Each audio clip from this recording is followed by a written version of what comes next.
لو شغلتك انك بتساعد عملاء يوصلوا للناس اكتر، هتفهمني لما اقول لك ان الجزء ده بياكل وقتك مش الاستراتيجيه. بناء الصفحات للعميل، صفحه ترويج للكامبين دي، داشبورد عشان يتابع فيها الاداء، كل ده وفي نفس الوقت في زبون تاني مستنيك. في الويبينار ده هنبني منظومه كامله للايجنسي التسويق من غير مبرمج ومن غير تعقيد. لو انت ايجنسي او بتشتغل فريلانسر، الويبينار ده هيوفر عليك ساعات في الاسبوع. سجل مجانا، الرابط في البايو. السلام عليكم، ايه الاخبار؟ عاملين ايه؟ طيب الفيديو اللي انتوا شفتوه دلوقتي ده معمول كامل على افتر افكت. احنا بس هنعمل انترو دي على كاب كات، وهي بالفعل اصعب حاجه في الفيديو. فبس خش شوف النتيجه واتبسط وقول لي رايك في الكومنتات. وما تنساش الفولو سبسكرايب، وعندك صفحاتي تحت خش بص عليها بصه يمكن تستفاد. وبس عشان ما اطولش عليك، بسم الله. طيب هنعمل ايه؟ تعال نخش نبص على الفيديو اصلا كده بصه. لو شغلتك انك بتساعد عملاء يوصلوا للناس اكتر، هتفهمني لما اقول لك ان الجزء ده بياكل وقتك مش الاستراتيجيه. بناء طيب ممتاز. بص اول حته كده، اول حاجه التكست انيميشن ده تكست بسيط جدا.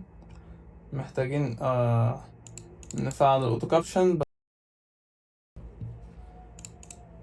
تعالى كده نظبط التكست بتاعنا. لو شغلتك، تعالى نوصل التكست، تقف على التكست، دوس انتر.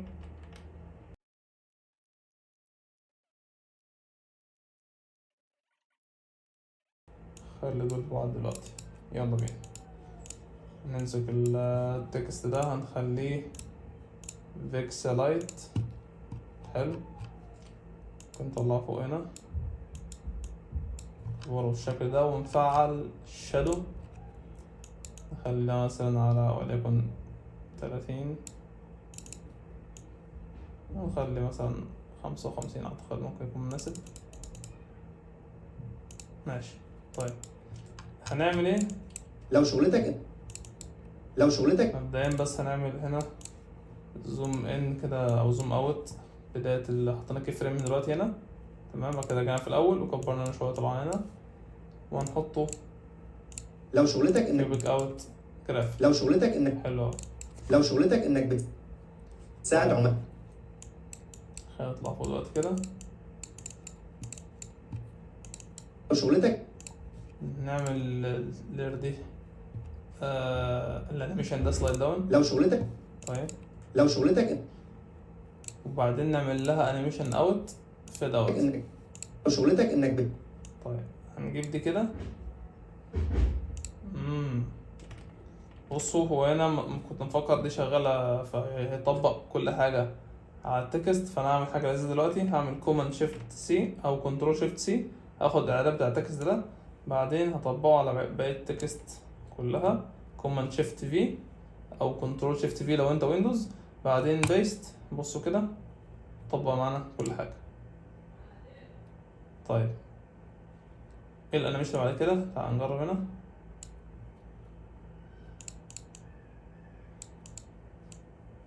بص كده انك بتساعد نخلو بس نفس التايم نفس الديوريشن.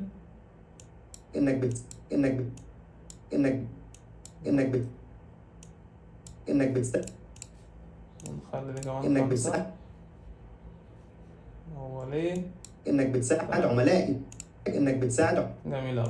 ممكن نخلي في اوفست ما بينهم سنة، ونكبر يعني ننزل تحت ونكبرها بالشكل ده، ونخليها فيكسل بولد العادي جدا. بصوا انك بتساعد عظيم اوي. تعالى نغير الكلر بتاعه، هنخلي كده اللون ده الشكل ده. طيب هنعمل دوبليكيت عشان نعمل التكست ده اللي احنا شايفينه. طبعا ده معمول بافتر افكت، فهنعمله هنا ازاي؟ تعالى نشوف. دوبليكيت اللير دي بتساعد دوبليكيت مرتين. اول 2 لير هنلغي منهم الشادو عشان ما يبقاش الشادو تقيل خالص، وهنسيبه في الشادو اللي تحت بالشكل ده.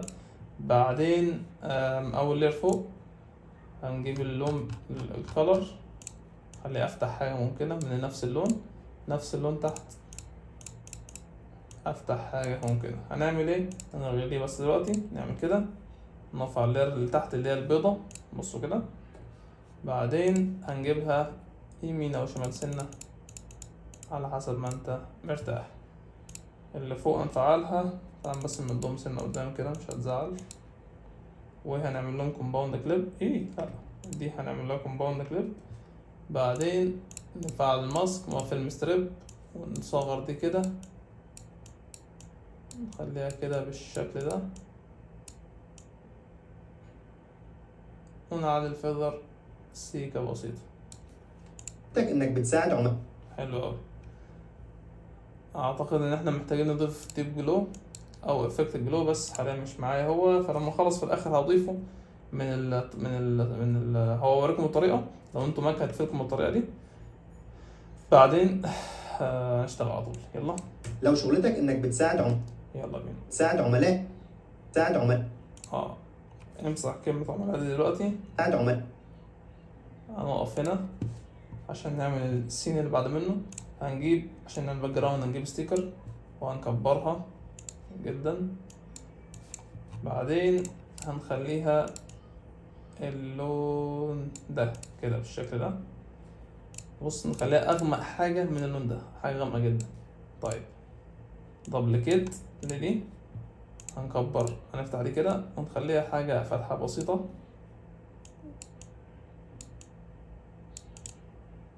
بالشكل ده. بعدين نعملها كومباوند كليب، ومن الماسك نفعل ماسك الدايرة، نعلي دي على الآخر ونحطها فوق هنا. واخد بالك ممكن نغمق دي سنة كمان. تمام. دبليكيت لدي، هات ماسك الدايرة تحت. يبقى انا الباك جراوند دي نعمل لهم كلهم كومباوند كليب وفريز عشان التايم لاين ميزعلش مننا. نمسح دي ملهاش لازمة، ونجيب التلاتة لير دول ونلغي الانيميشن. نلغي بالنسبة للأول بالنسبة للإن، وهنا نلغي الانيميشن برضو. ومحتاجين نكتب هنا عملاء.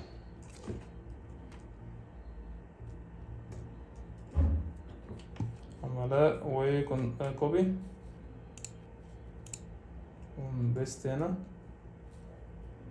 وهنا بيست بالشكل ده، وناخدهم ثواني هنا عشان بس لازم تعمل كده. بعدين سيلكت كله هتظبط معاك. حطها في النص، ممكن نكبرها سنة بسيطة، ممكن نكبرها سنة بسيطة. اوكي بس. بعد كده نجيب الايكون اللي كانت موجودة في الفيديو الاصلي، اللي هي دي شكلها عامل ازاي، شايني ولذيذ اوي. نفتح الاسيتس هنا مظبوط، هنجيب الايكون دي ماشي. وعشان نخليها تبقى شايني بالشكل ده، اول حاجة نجيب ادجاست الكيرفز، هنخليها بيضة خالص. نعمل دبليكيت، نخلي الطبقة التانية خضرا خالص، وعند اللي تحت نكبرها سنتين. عظيم اوي. نفتح الماسك، نعمل فيلم ستريب، وافتح الفيدر شويتين. بعدين اعمل انيميشن للماسك. بصوا كده عملاء يوصلوا سريع جدا. ممكن عملاء يوصلوا الناس أكتر. عظيم اوي. هنعمل ايه دلوقتي؟ قط الاتنين هنا، بعدين نعمل لهم كومباوند كليب. امسك ريموف باك جراوند كروما كي وامسح دي. عملاء يوصلوا الناس اكتر. مع الديب جلو الوضع يبقى فارق ويبقى حلو جدا. هنشوف في الاخر باذن الله. نصغرها كده بالشكل ده ونعمل منها دوبليكيت، ونصغر دوبليكيت كده بالشكل ده وننزله تحت. بعدين دوبليكيت من نفس اللير اللي في الجنب دي ونجيبها كده بالشكل ده. نجيب كلمة عملاء نخليها فوق، ممكن نكبرها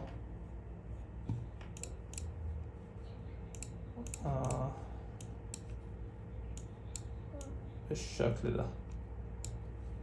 ممكن نجيب التلاتة دول نجيبهم سنة كده بس. تمام. عظيم اوي. ايه الخطوة اللي بعد كده؟ الخطوة بعد كده نعمل لهم كومباوند كليب كلهم. ساعد عملاء يوصلوا الناس. ساعد عملاء. طيب كومباوند كليب. بعد كومباوند كليب حط كي فريم هنا، امشي شوية كي فريم هنا وارجع للكي فريم الاولاني. كبر دي جدا. بصوا عملاء لا مشيها شوية. عملاء حط كيوك اوت. عملاء بتساعد عملاء يوصلوا جميل أوي، عظيم جدا جدا جدا. ممكن نحط جلو ترانزيشن، هنعملها بريسيت بس هعملها قدامكم تاني.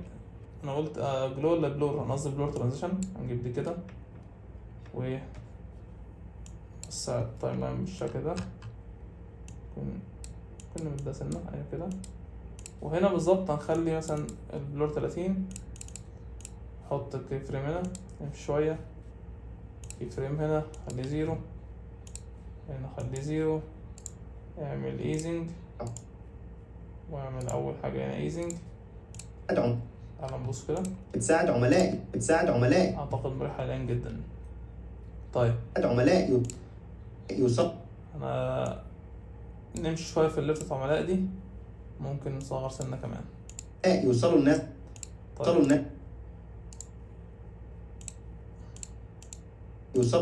يوصلوا نحط جراف ممكن. يوصلوا الناس. لا يوصلوا. ماشي صغر شويتين. يوصلوا الناس. طيب افتح الجراف كده من هنا، نقطة السرعة بتاعت الجراف ده تبقى هنا، اقفل تاني، كومباوند كليب كات من الحتة دي. عملاء يوصلوا الناس. جميل أوي. احنا عايزين نعمل كلمة يوصلوا الناس أكتر. أدي كده لما أقول لك إن بص، نجيب التكست اللي جوه، كوبي، نطلع بره، نبست هنا بالشكل ده. محتاجين نكتب لناس أكتر، بس عاوزين نصغرهم كده سنة. يا نهار أبيض على جبكات.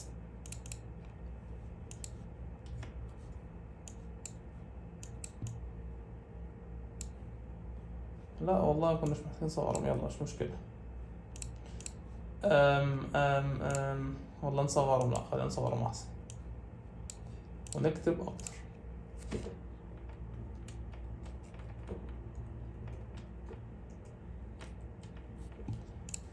ونعمل بيست على كل لاير. فين اد كلمة انك دي هنا، شيل الانيميشن منها الاوت والان، واكتب يوصلوا الناس.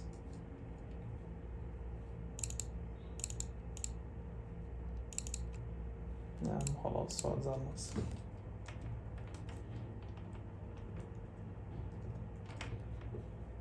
تمام.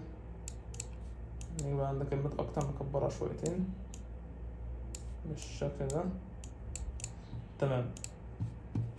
عشان نبني المشهد اللي فات ده هنخش على الأسيتس، نجيب الأيكون دي ونبتدي نرصها.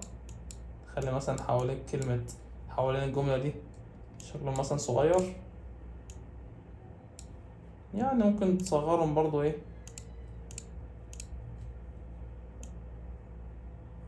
انت وزع كده. انا اوزع بشكل عشوائي، ولا اقول لك انا كنت عاملها من شويه بالشكل ده، فناخدهم كوبي بيست عشان بس اختصارا لوقت الفيديو،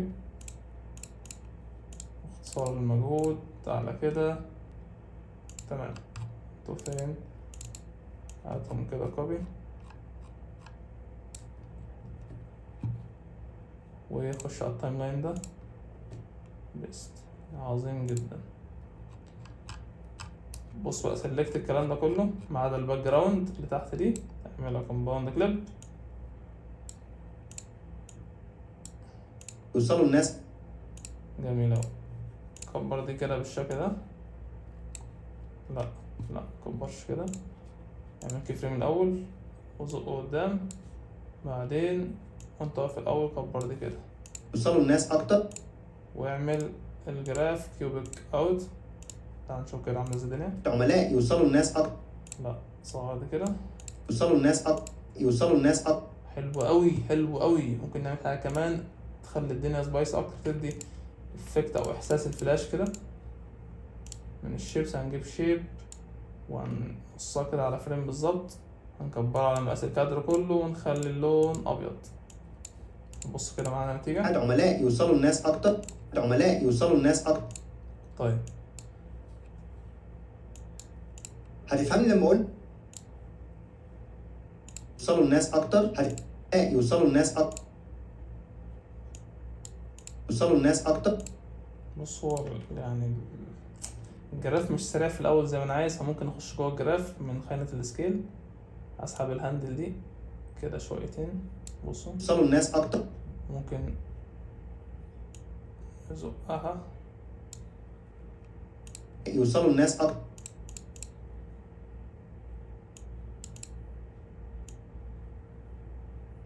يوصلوا الناس اكتر.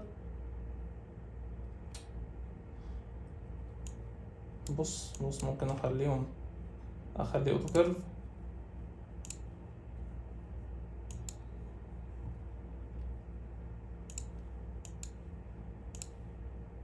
بص انا هخلي دي كده سريع في الاول وامسك دي. يوصلوا الناس اكتر. جميل اوي. طب ليه بقى؟ عشان بص هنا هيفضل مكمل حركة في الاخر ببطء. نجري قدام سنة، لا ثواني كده. يوصلوا الناس اكتر. يوصلوا الناس اكتر. حلو اوي، بالنسبة لي مقبولة جدا. عملاء يوصلوا الناس اكتر. هتفهمني لما اقول كات هنا كده بالشكل ده، نجيب البلور ترانزيشن دي دوبليكيت نحطها هنا بالشكل ده. هتفهمني لما حلو جدا. ساعد عملاء يوصلوا الناس اكتر. هتفهمني لما اقول لك. تعالى بس بقى نعمل شوية حاجات سبايسي كده. مبدئيا محتاجين نجيب افكت الفينيت، خلوه هنا بالشكل ده، خليه على المشهد بس عشان يبقى التركيز على الجزء اللي في النص. زائد اننا محتاجين نجيب افكت بلور. تعالى كده يا باشا،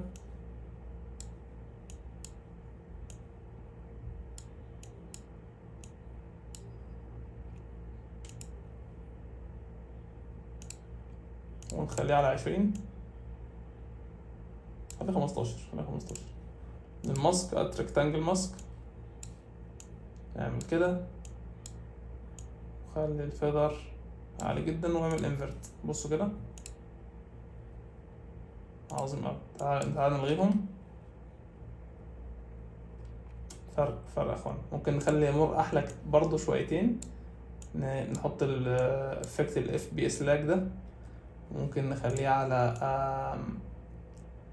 22 مسلم. بنساعد عملاء يوصلوا الناس اكتر. والله لذيذ، انا كنتش مستخدمه في الفيديو الاصلي بس لذيذ. ساعد عملاء يوصلوا الناس اكتر. عملاء يوصلوا الناس اكتر. عملاء يوصلوا الناس اكتر. هو 19 لذيذ بس ممكن ايه خليه 17 15. هو 15 اعتقد هيبقى لذيذ حاجه. ساعد عملاء يوصلوا الناس اكتر. جميل اوي. ساعد عملاء يوصلوا الناس اكتر. طبعا لما احط جلو على التكست، تحط جلو على كل الكلام ده على الريندرز عموما، الموضوع هيفرق فوق ما تتخيل. شوف بس التصوير شغال ولا فصل. اوعى تفصل بالله عليك.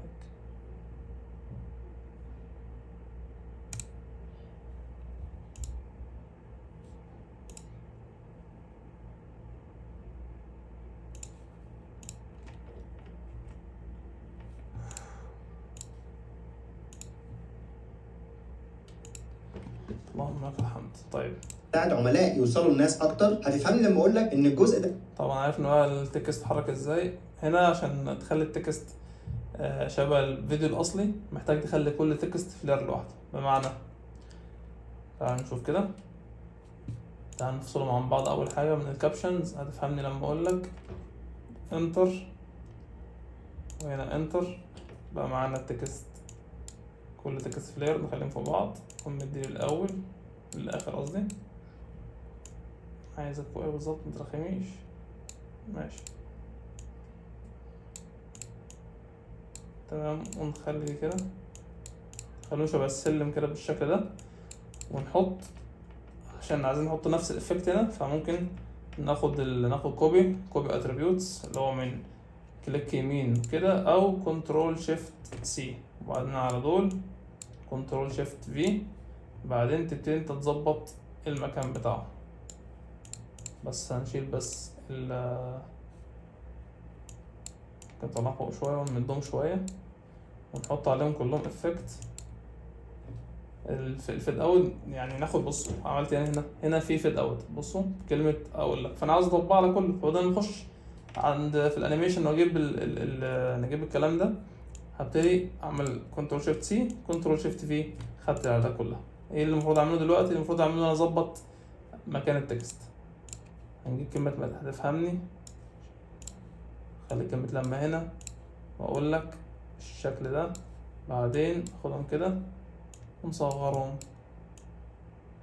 بصوا كده عامل ازاي. هتفهمني لما اقول لك محتاجين نخليهم كده ايه بقى اكتر. هتفهمني لما اقول اكتر. هتفهمني لما فهمتوا الفكرة؟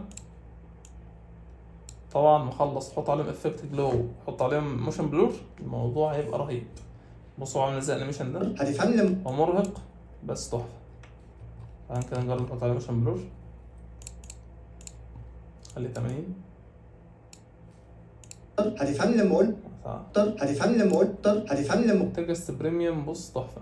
ماشي، هتفهمني لما اقول لك ان الجزء، اعمل فيد اوت، انيميشن فيد اوت، اقول لك ان الجزء ان الجزء ده تمام. احنا محتاجين نخلي كلمة الجزء ده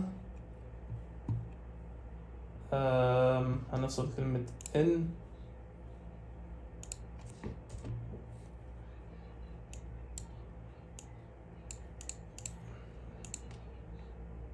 وهنمسك كده عشان ناخده نفس انيميشن الان، كنترول شيفت سي كنترول شيفت في، هناخده بس الانيميشن بعدين. طيب احنا ليه نعيدها من الاول؟ ما ناخدها من هنا.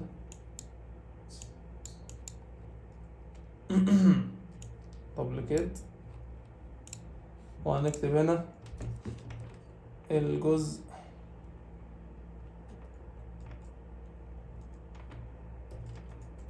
ده.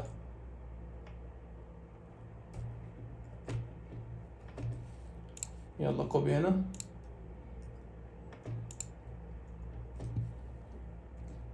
ان الجزء ده بس ليه الاماكن مش متظبطه؟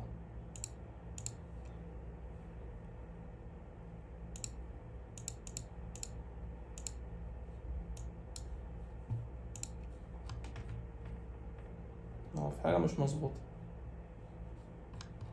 تعالى كده نجيب دي شويه.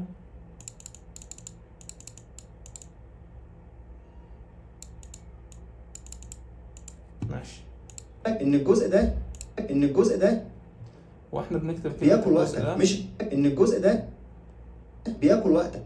ان الجزء ده جميل أوي.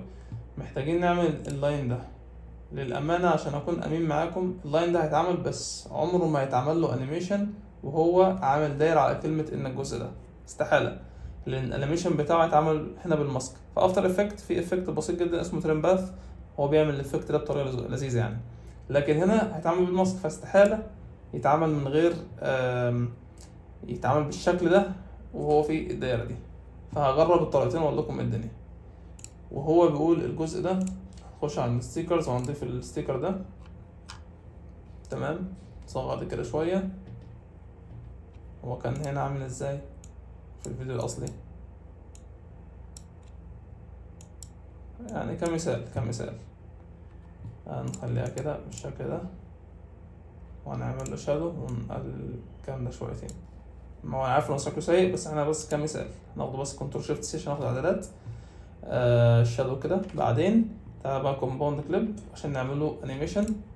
بص كده لما بالماسك هعمله انيميشن، ايه اللي هيحصل؟ انا كنت اعمله كده، طبعا مش ظابط خالص. فايه الحل؟ ايه الحل الجوهري اللي يريحنا من القصة دي كلها؟ ان احنا هنجيب مثلا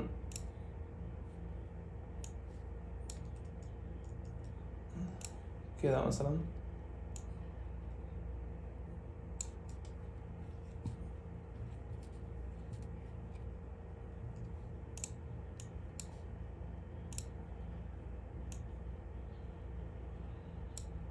نعمله بالشكل ده، اعتقد لذيذ.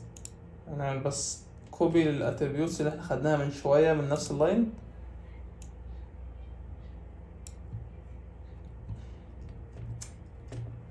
طيب هنعمله احنا بشكل يدوي، نكبر المقاس بتاع ده شوية، نخليه أبيض ونعمل له، لا بلاش نكبر، هنخليه أبيض ونعمل له شادو. طبعا ده الشادو، نصغر عليه كده شوية.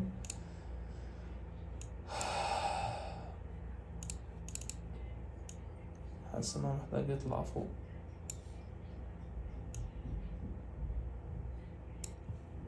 الجزء ده بياكل وقت. طيب كومباوند كليب، بعدين ننزل بيه شوية عشان نبقى فاهمين دي راح فين. الجزء ده ماشي، ممكن نخلي نهاية الأنيميشن هنا، نفتح الماسك ونضيف ماسك سبليت، نعمل له كده بس أنيميشن، خليه هنا بالشكل ده، لا خليه هنا عشان ده في الآخر بعدين مش في الأول، نخليه كده. بص الجزء ده بياكل لك ان الجزء ده بياكل.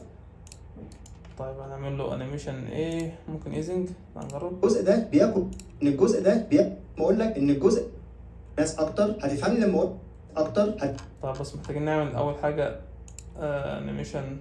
هتفهم. أعتقد هنا لما نحط مثلا زي اسمه جلو ترانزيشن هيبقى لذيذ. هنعمله ازاي؟ هنضيف adjustment layer ونقط من هنا، وهنخلي اكسبوجر عالي جدا، ونحط كي فريم في النص، بعدين في الاول 0 وفي الاخر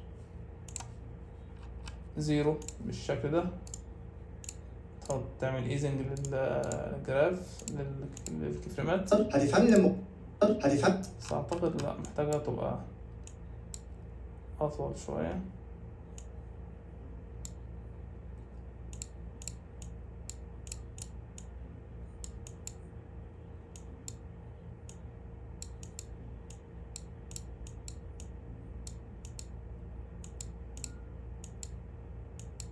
هتفهمني لما ماشي، اعتقد ألذ.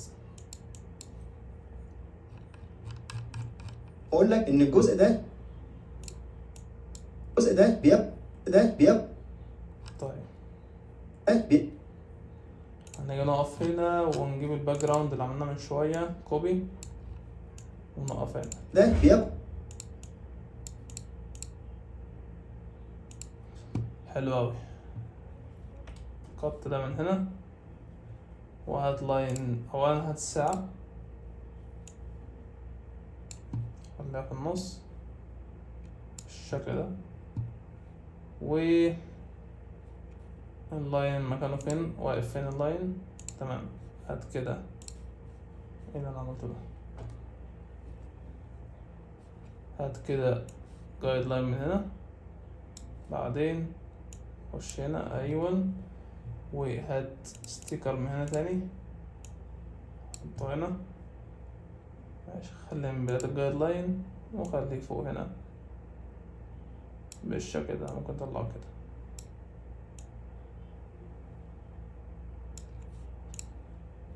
حلو. نفس الاعدادات، الشادو، قلل الديستنس، بعدين اسحبه وخليه تحت هنا، ونعمل له انيميشن، نفس الانيميشن اللي عملناه من شويه. كل وقتك مش سبليت، حط كي فريم واقف هنا. تعال نشوف كده الدنيا تحت. حط كيوبيك اوت، بياكل وقتك. ده بياكل وقت. بص كده، الجزء ده بياكل وقتك. تحفه. الجزء ده يعني. بياكل. هنعمل ايه كمان من ماسك؟ نجيب الماسك ده، كبر كده بس سنه، و ايه في ايه،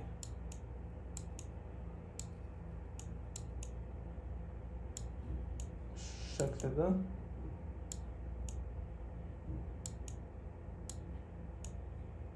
حلو اوي. نعمل دوبليكيت ونعمل ده انفرت كده، معانا 2 لاير. نحط كي فريم هنا، كي فريم هنا، نمشي قدام شوية، دي انهي اللي تحت، تمام. اللي فوق هعملها كده بالشكل ده، ونحط جراف كيوبيك اوت اللي هو سريع جدا في بياكل الاول وقتك، مش بطيء لس- جدا في الاخر. لا حاسه بياكل وقتك، كيوبيك اوت. بياكل وقتك، بياكل وقتك،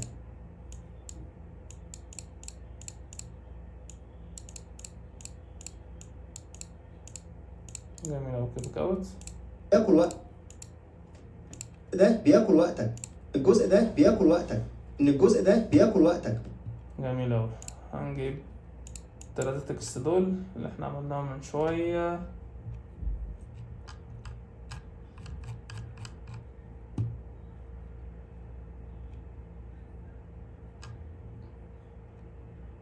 والله هدي كده كوبي.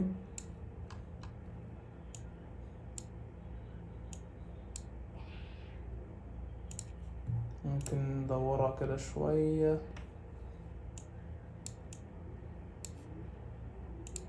نخش هنا نكتب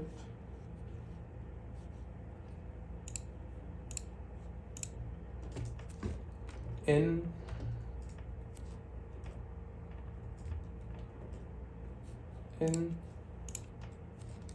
الجزء معلش بياكل وقتك، يبقى امسح دي.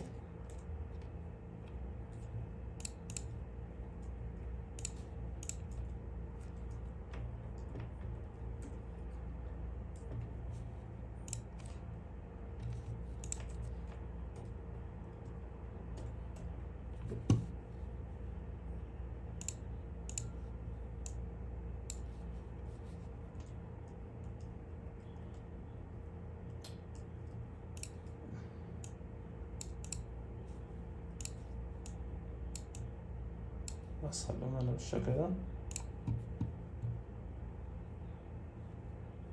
بياكل وقتك، انت رحت فين؟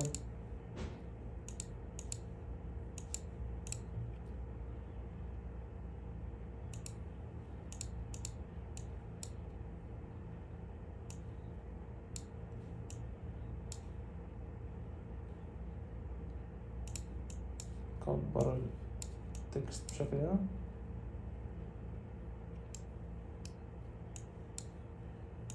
بياكل وقتك، بياكل وقتك، بياكل وقتك، بياكل وقتك، وقتك مش الاستراتيجية. كوبي الكلام ده كله.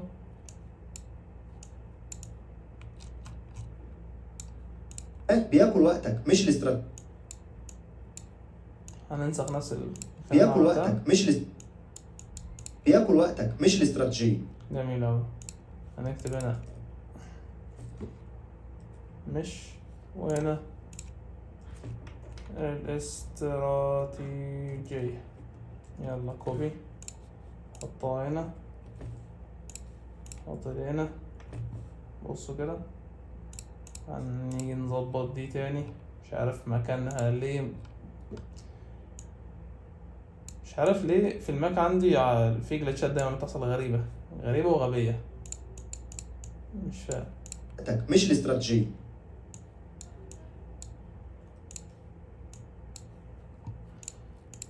طب ممكن تسمح اتحكم بعد اذنك يعني؟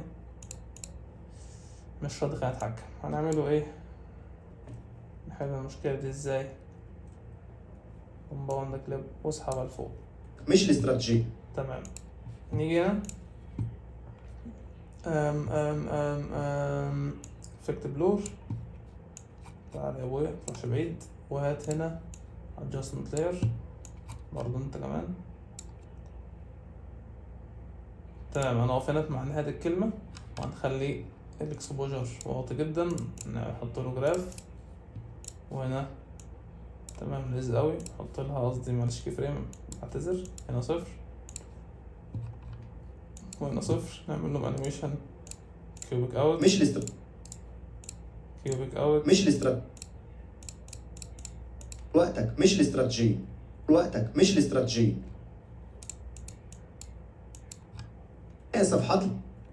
بناء صفحات بياكل وقتك مش الاستراتيجية. طيب كل الكلام ده كله كات من هنا.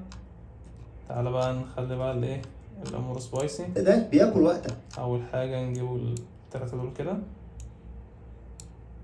نحطهم فوق، ننزلهم تحت مع نفس اللايرز يعني اللي هما فيهم. مش الاستراتيجية، مش الاستراتيجية. محتاجين نطولهم شويه. الجزء ده بياكل وقتك مش الاستراتيجية. سلج شيلي شويه دي. بياكل وقتك مش الاستراتيجية. طب انت كده الجزء ده بياكل وقتك مش الاستراتيجية. عم 10 بياكل وقتك مش الاستراتيجية. طيب مش مشكلة، بياكل وقتك مش الاستراتيجية. ممكن نمد دوت شوية تاني عشان نلحق نعمل ترانزيشن. الجزء ده بياكل وقتك مش الاستراتيجية. تحفة. طيب تعالى كده نبص كله على بعضه، ولا في حاجة ناقصة نعملها؟ لو شغلتك انك بتساعد عملاء ناس اكتر هنا الباك جراوند راحت.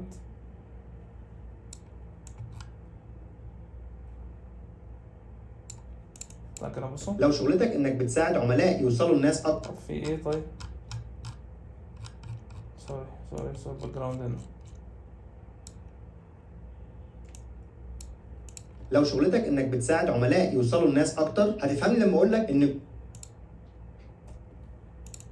لو شغلتك انك بتساعد عملاء يوصلوا لناس اكتر هتفهمني لما اقول لك ان الجزء ده بياكل وقتك مش الاستراتيجية. ممتاز قوي. طيب فاضل كام حاجة كده هتخلي الفيديو ألذ وألذ، تخلي المشهدين دول ألذ وألذ أقصد. أول حاجة إن احنا نضيف جلو على اللايرز، تمام، وبعدين نعملهم كومباوند كليب عشان استراتيجية. نعملهم كومباوند كليب زي ما قلت عشان نضيف الموشن بلور. طب هنعمل ازاي؟ هنجيب ازاي اسمه ايه يا ربي، ديب جلو. مبدئيا انت لو معاك ويندوز فالطريقه بسيطه جدا وسهله وهتكمل معاك مش هتضايقك بعدين، انما لو معاك ماك مبدئيا لو معاك ويندوز هقول لك الحل. في برنامج اسمه اعتقد بيسفون او بسيفون ايا كان البرنامج ده، هتشغله لو انت معاك ويندوز او معاك ماك كمان، بس خليك دلوقتي ايه لو معاك ويندوز، وهتخلي الولايات المتحده بيبقى اغلب حاجه بس في حالتي انا كان مين سويسرا كانت لذيذه قوي، بتظبط كل مره. الولايات المتحده ما بتظبطش كل مره، او سويسرا، ونضغط كده تمام. هو نفس الخطوات للماك والايفون والويندوز، المفروض يلقط معانا. بس عايز اطلع من كاب كات، اهم حاجه اخرج من كاب كات سريعا.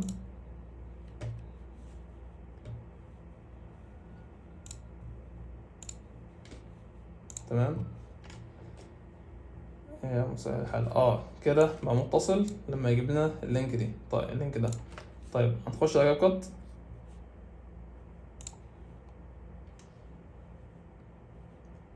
بعدين نفتح البروجكت بتاعنا وهنخش على افكتس ونبحث عن جلوتو. تمام، ظاهر معانا، هنحمله ونحطه في الفافوريت. هيبقى موجود معانا على طول. لو احنا ويندوز دايما مش هيتمسح غير لما احنا نحط يعني نمسح الكاش او نمسح هو نفسه من الافكتس. تمام، ولكن لو ماك مش عارف بقى انا كده ولا كله كده، لو انا ماك مش هيتحمل، لازم كل مره تحطه انت بايدك، وده موضوع مستفز ورخم وصعب جدا. فممكن اديك فكره، لو انت ماك ممكن يحمل بس معانا. انا عملتها قبل كده بس مكسل ارجع، قلت اوريكم الطريقه. تحط مثلا على لاير معينه جلو وبلاير 3 تحطهم موجودين، او مثلا تعملهم هم اصلا نفسهم لو انت عاوز الافكت كلاير. ما تحملش، هنقفل ونجرب تاني. طيب اشرح لك دي سريعا. لو انت عاوز الافكت كلاير فوق اللايرز مش جوه اللايرز نفسها، هتاخد اللاير نفسها وتعملها كومباوند كليب، بعدين تحطها في البريسيتس وتستخدمها وقت ما انت محتاج. انما لو انت عاوز الافكت على اللاير نفسها فهتعمل ايه؟ هتاخد اي لاير، اي صوره، اي حاجه، تحط على افكت جلوتو، بعدين تحطها في البريسيتس. لما تيجي تستخدم افكت جلوتو هتعمل ايه؟ هتدراج اند دروب اللاير دي من البريسيتس، بعدين كوماند شيفت سي او كنترول شيفت سي تاخد الاتريبيوتس او الاعدادات او الافكتات او كل حاجه انت حاططها، وبعدين كوبي، تاخدها كوبي، بعدين تحطها بيست على اي لاير انت عاوزها، وتتحكم في شده او ضعف الجلو. بس بمنتهى البساطة. فانا دلوقتي حاليا هجرب اخر مرة ظبطت ما ظبطت، لو ظبطت تمام ما ظبطتش هشوف مشروع كنت شغال عليه في بلوتو قبل كده واخده زي ما قلت لكم دلوقتي.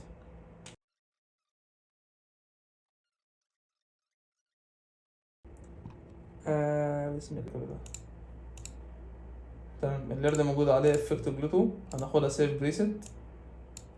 تمام، هنخش البريسيتس نسميها عشان ما نتلخبطش ساين ان ايه بس. جميل، موجود هنا. نطلع اول حاجه نقفل ده بس عشان بتقل معانا النت على الفاضي، ونخش على البروجكت بتاعنا. بعدين ندراج اند دروب دي، هنلاقي موجود الافكت بتاعنا، هناخده كوماند شيفت سي ونشوف بقى عاوزين نحط عليه. اول حاجه عايزين نحط على التكست بتاعنا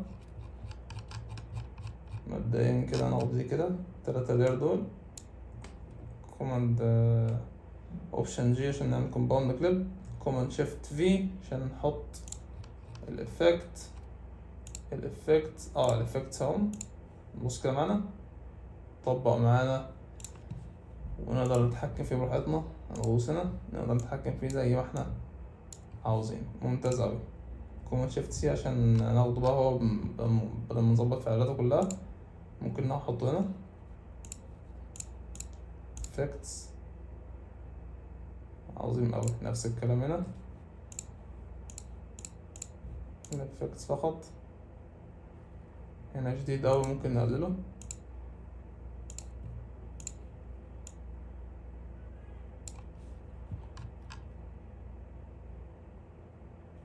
برضه ممكن ندخل جوه نحطه على كلمة اكتر.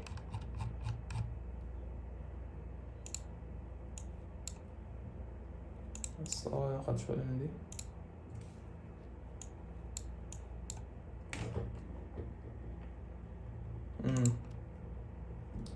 مش راضي يعمل كومباوند كليب.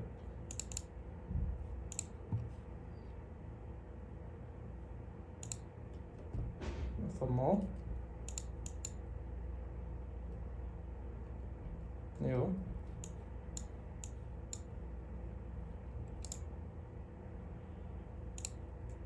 طيب، نعمل دي كده كومباوند كليب. طب يا باشا على الافكت، شوف كاب كات هتجيلي يمين هجيلك شمال، مش هحلك. جميل، طب على دي كمان الافكت، طبعا من كنترول شيفت سي، او هقولك ازاي دلوقتي. جميل، او مثلا تعالى نجرب هنا، كليك يمين بيست اتريبيوتس. حلو جدا. ممكن نعمل حاجة كده مش عارف تظبط ولا لأ، بس نجرب.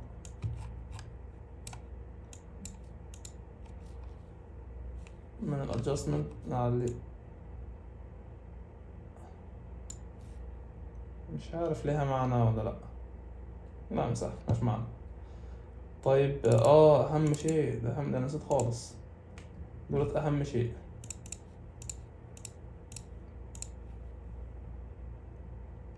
بص كده،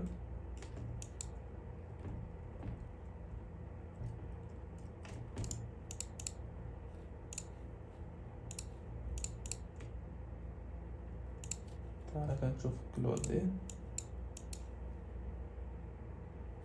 تمام، كوماند شيفت سي، نعلق الجلو هنا على الاخر،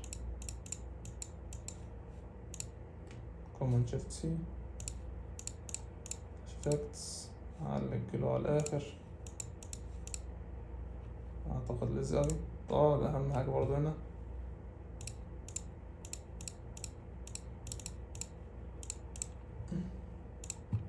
نبص كده من برا، بس ممكن بقى نقلل الجلو من هنا.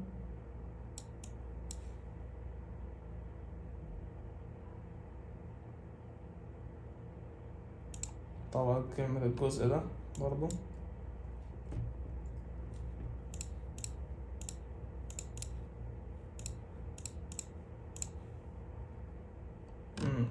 نيجي هنا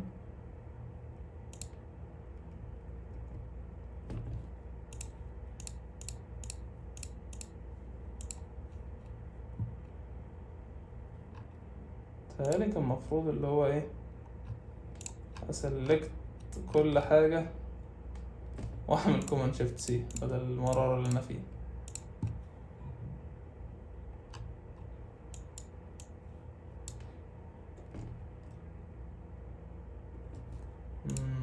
كتر الكومباوند كليبس مش حلو.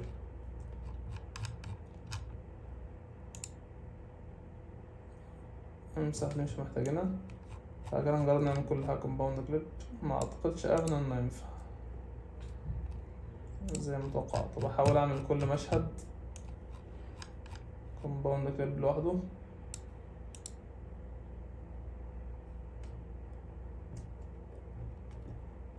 برضه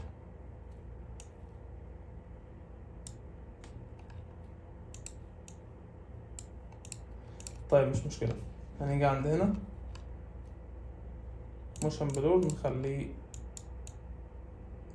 60.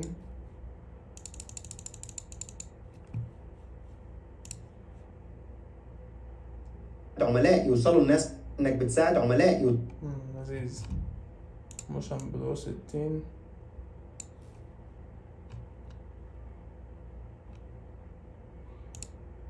بس هنا لا، امسح دول كده. هنا بص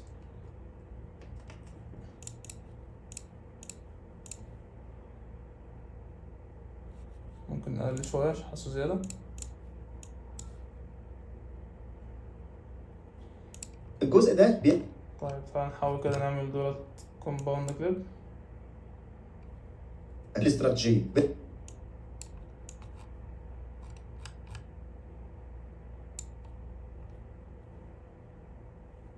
يا نهار ابيض انا بعمل كل ده طيب انا كل ده بعمل في البروجكت الغلط.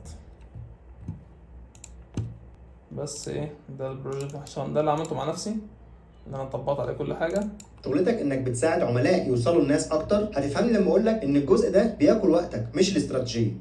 وده اللي انا عملته معاكم دلوقتي. لو شغلتك انك بتساعد عملاء يوصلوا الناس اكتر، هتفهمني لما اقول لك ان الجزء ده بياكل وقتك مش الاستراتيجية. طيب تعال نحاول كده معلش نعيد تاني سريعا.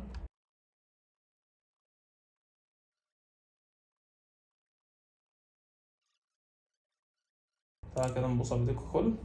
لو شغلتك انك بتساعد عملاء يوصلوا الناس اكتر، هتفهمني لما اقول لك ان الجزء ده بياكل وقتك مش الاستراتيجية. جميل اوي. تعال ناخد ساوند افكتس ماي اون اسيتس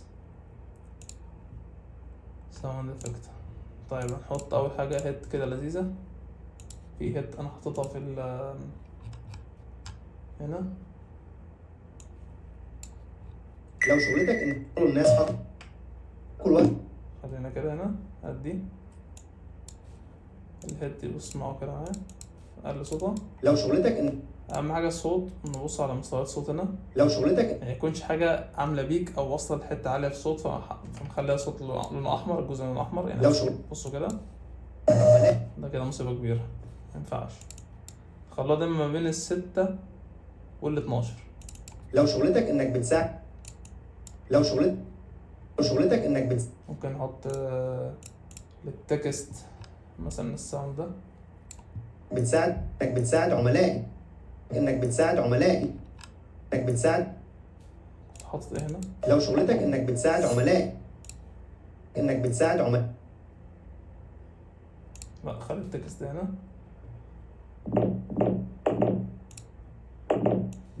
ده كده. شغلتك انك بتساعد عملاء. شغلتك انك بتساعد. لا ده بايخ. ايوه ده كده حلو. انك بتساعد على الصوت. انك بتساعد عملاء انك بتساعد. لو شغلتك انك بتساعد نجيب افكت او نجيب ايه ده كده هنحتاجه الحته دي من الاول. بتساعد عملاء نمشي فريم. بتساعد عملاء تمام. وهنحتاج كمان حاجه رايزر، سموث رايزر. انا عملت ايه؟ تعالى ايوه كده نصورها دي كده. تساعد عملاء. لو شغلتك انك بتساعد عملاء يوصلوا الناس، وهنا نحط فلاش، كاميرا فلاش، يوصلوا الناس اكتر، يوصلوا الناس اكتر، هتفهم، يوصلوا الناس. ونعمل مثلا هنا دوبليكيت لده. ان الجزء ده اقول لك ان الجزء ده يوصلوا الناس اكتر، اكتر، هتفهمني. بص كده لو شغلتك انك بتساعد عملاء يوصلوا الناس اكتر، هتفهمني لما اقول لك ان الجزء الناس اكتر، هتفهمني لما اقول لك ان الجزء ده طبعا اي تكست نحط عليه الساوند اللي هو بتاع الايه، سواء ده او الساوند اللي هو كليك، يعني اللي هو بص كده. لما اقول لك ان هتفهمني لما اقول لك ان الجزء ده، ممكن نحط مثلا هنا اقول لك ان الجزء ده، ونجيب مثلا رايزر كمان، انا بحب استخدم ده خالص. ان الجزء ده بياكل وقتك، الجزء ده بياكل وقت، نحط الصوت هنا بياكل، ونجيب مثلا نصوت هيت عشان يحسسنا بالصدمة.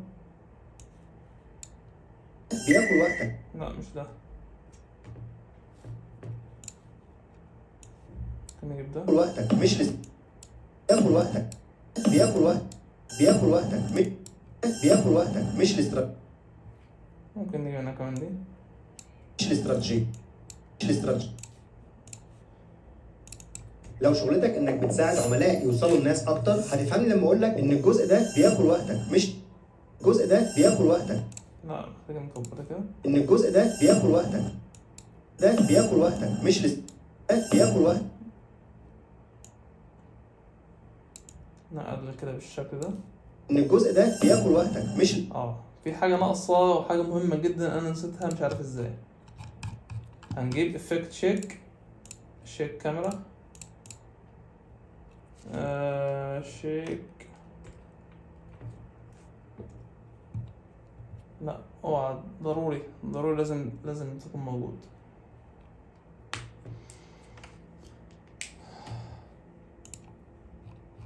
طب النت ماله، بس النت ماله.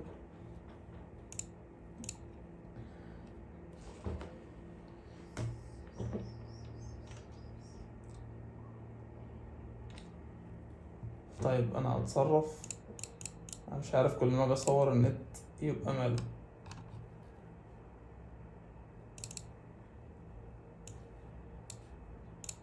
تمام، انا كنت عامل هتفهمني لما بياكل وقتك. بس نكبره كده. ده بياكل وقتك، ده بياكل وقتك مش بياكل وقت. بس ممكن كمان نخليها